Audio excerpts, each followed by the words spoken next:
Good evening. My name is Spencer Esch. I'm in the 8th grade, and the title of my oration is God Sees Behind the Mask of Stolen Valor.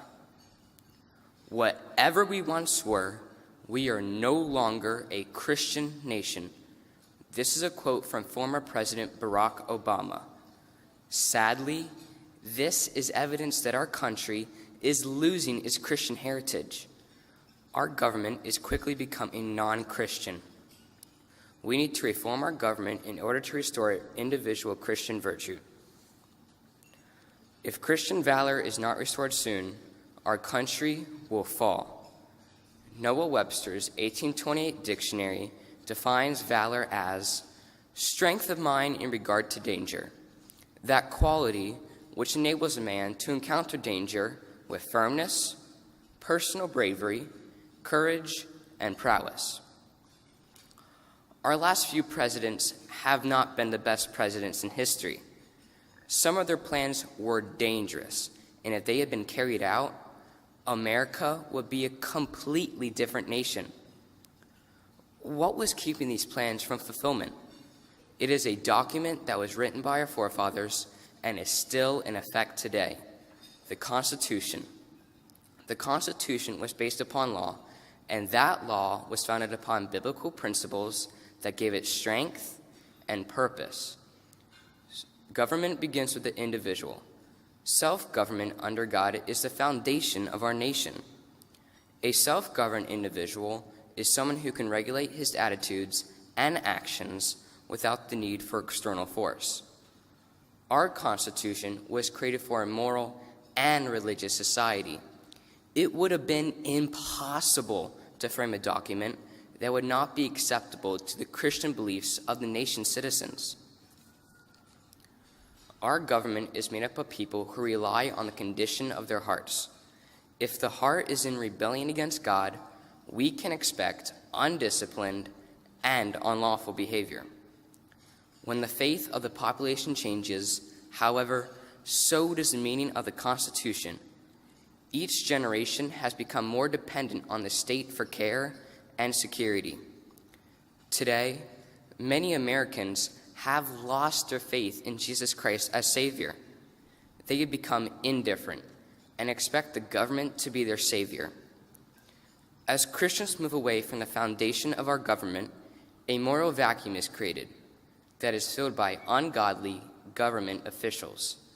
This encourages our elected officials to shepherd us as helpless sheep away from God's will.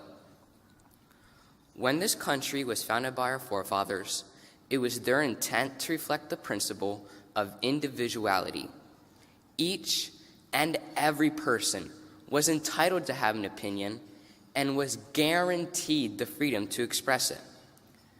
Today, the government is limiting the Christian's freedom of speech, yet it encourages tolerance and acceptance for ungodly behavior. Our government is trying to find a way to get around the framework of the Constitution or get rid of it completely. The claim is that the Constitution is outdated and not relevant to today's issues and lifestyles. If this were to happen, the Christian foundation of this nation would crumble. Noah Webster's 1828 dictionary defines virtue as moral goodness. Christians must speak from the heart and be obedient to what God is commanding us to do. God is calling us to witness to the community and the world. If freedom of speech is taken away, there will not be a way for Christians to share with unbelievers about a personal relationship with Jesus Christ. Stolen valor is an epidemic of people falsely claiming military awards or badges they did not earn, service they did not perform, and other tales of military experiences that only exist in their minds. Our Christian heritage is suffering with the acceptance of stolen Christian valor. People claim to be Christians, but where is the fruit? Where's the honor and reverence for our forefathers' commitment and sacrifice to glorify God in the founding of this nation? It is an illusion to believe that men can live without law. In a fallen world with men in revolt against God, God's laws and principles are the only effective and valid check against evil. We are in the later stages of the growing decay and collapse of a once great nation. If Americans do not reestablish self-government, fight to protect and preserve the Constitution, and reclaim America, our nation is doomed. Our freedom and our future depend on it. Some in government seem to ignore the Constitution and do things their own way.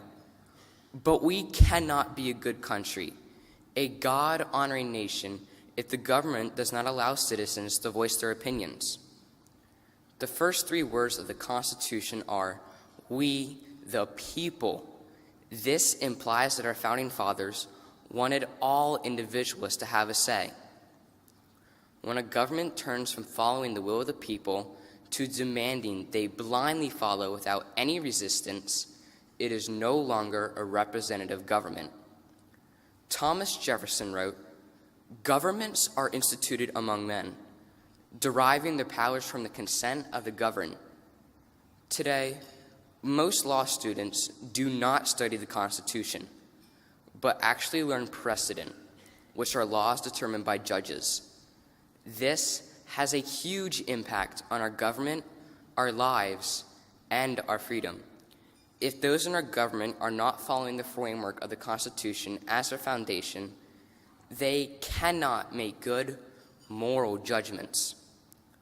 One way to reform our government is to restore individual Christian virtue, vote for people in office who are true Christians, not those hiding behind stolen valor, and putting God first. If we do this, the government will slowly start to make the right choices, and America can and will become the strong Christian nation that it once was. As Americans, we must wake up and speak for ourselves.